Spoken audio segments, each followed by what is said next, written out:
Okay, so I'm going to show you how to use the spot removal brush in Camera Raw. To access the spot removal brush, you'll see in the Tools panel, the first brush in the center of the Tools panel, the shortcut key is B.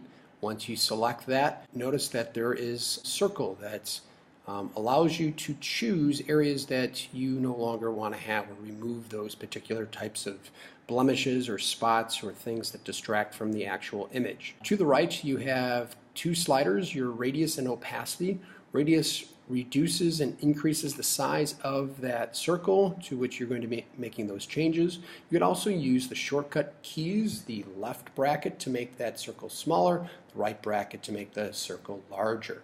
Opacity, you usually leave it at 100% because you want to get rid of the blemish completely. Sometimes you want to just reduce that blemish, so you could always lower that opacity.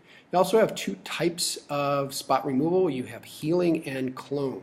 The healing is pretty much the better option of the two. It blends the pixels from its destination to match better with the images in tone and color, while the clone option really just copies the pixels exactly as they are from that source to the destination. So what do I mean by source to destination?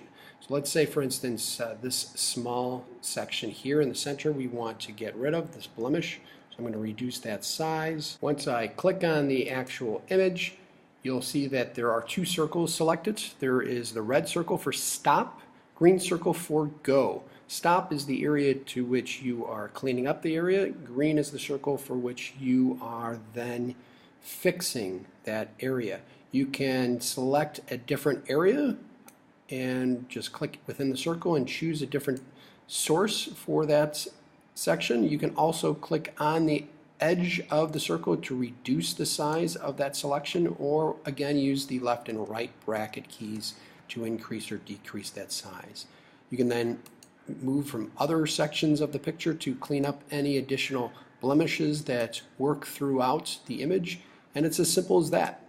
If there are larger areas, and increase the size of the brush, make a selection, and it does a quite good job. If I do choose an area, say for instance here, you can actually see that it does make a selection from those areas. So just be aware that if something doesn't work so well, you could just simply rotate that circle.